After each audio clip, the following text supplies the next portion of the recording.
When it comes to choosing a thread for your next sewing project, there's more to it than just choosing the colour or even the fibre content. You also have to make sure that the thread thickness matches the fabric that you want to sew. But how do you do that? My name's Ollie, this is Simply Stitchy, and that's the question that we're going to be looking at in today's video. How can you pick the right thread thickness for your next sewing project? Come on, let's find out. There's more than one system for determining the weight of your humble reel of thread. First up, we have the TEX system.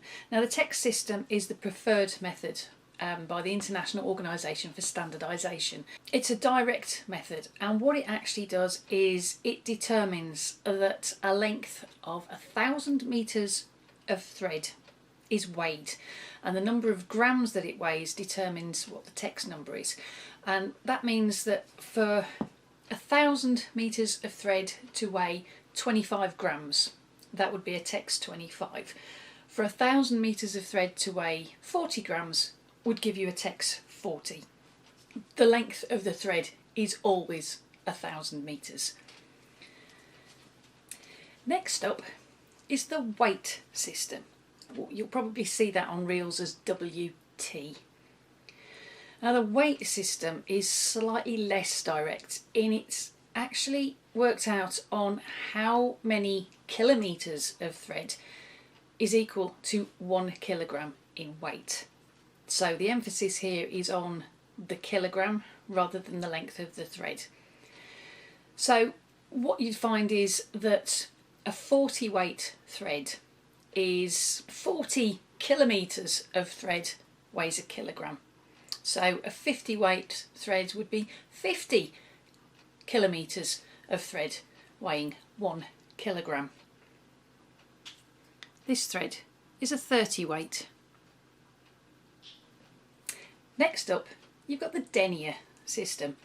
Now, the Denier system uses slightly bigger lengths of thread. You're looking at 9,000 metres. Similar to the TEX system, those 9,000 metres are weighed in grams.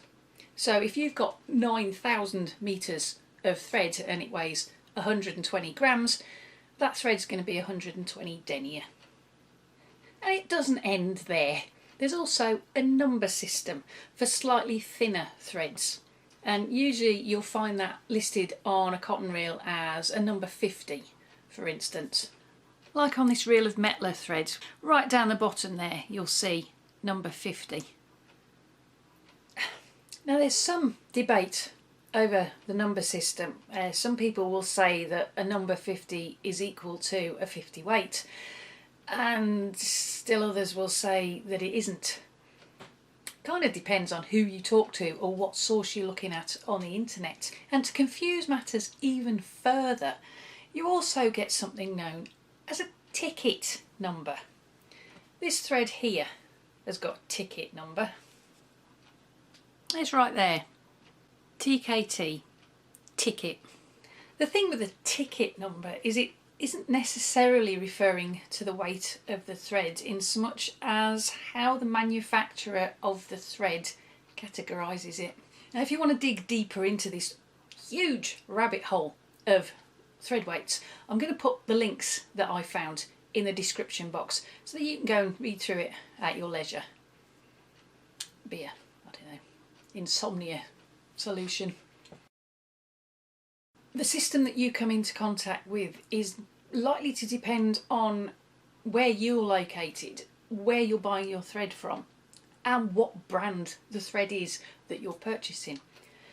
You're not necessarily guaranteed that you can go into your local thread store and get a 30 weight or a TEX 25. As a rule of thumb, just so that you know the comparison, if you've got a 40 weight thread, then it's usually around about the same as a TEX 25, 27, or around about a 225 denier. But you know what? Having told you all of that, I'm now going to tell you not to worry about it, because you are going to drive yourself nuts. Unless you're a commercial sewist and you're running a clothing factory, or you're an avid quilter that takes part in quilting competitions and you need your quilt to be of the topmost quality, then you don't necessarily need to know if you've got a 30 weight thread or a Tex 25. All you really need to know is what the thread was made to be used for. Sewing as an activity is split, if you like, into various different activities, and what we're going to be looking at in this section of the video is some of the more popular sewing activities. And we're going to start with quilting. Now, quilting itself is split into three different types. You've got hand quilting, you've got machine quilting, and you've got long arm quilting. Quilting thread is usually made from 100% cotton, and it's usually between a 50 weight or a 40 weight. Now, the one thing I didn't mention earlier in the video is the lower the number in the weight system, the thicker the thread. So a 40 weight is thicker than a 50 weight. And this is a machine quilting thread, which is actually a 30 weight. So this one is thicker still. But if you take a really close look at the label on the end of the reel, you'll see that it tells you exactly what this thread can be used for. It says machine quilting. This one says hand quilting. This reel, 100% cotton, which has a silk finish to it, and it's suitable for quilting on a machine and a long arm machine. Next up we have embroidery thread. Now these threads, these ones, are all designed for using embroidery machines. This is a skein of thread rather than a reel, and this is designed for hand embroidery. You'd use this thread for this kind of project. It's a hand stitched cross stitch.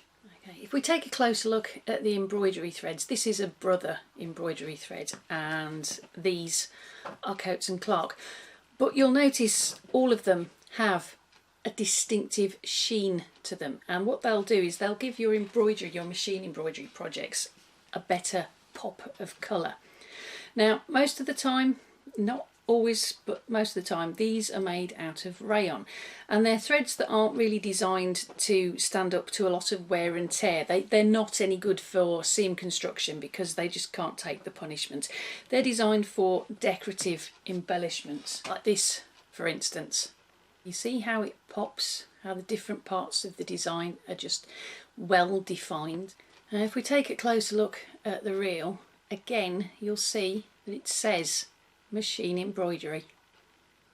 You'll also notice that it doesn't say if it's a tex, a weight or a number on either side of the reel. Next up we've got top stitch. Now top stitch is slightly different to embroidery in that the top stitching that you do on clothes is designed to be functional and it is supposed to add stability to a garment. This particular reel of thread is actually the sort that you'd use to do the top stitching on jeans, and because of that this one's actually got jeans written on it.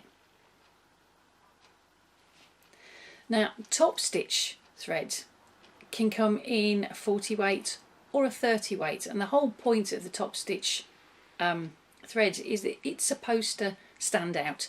It's decorative. You're supposed to make a feature out of top stitching, and you'll find that your garments have a defined structural finish when you use a top stitch thread.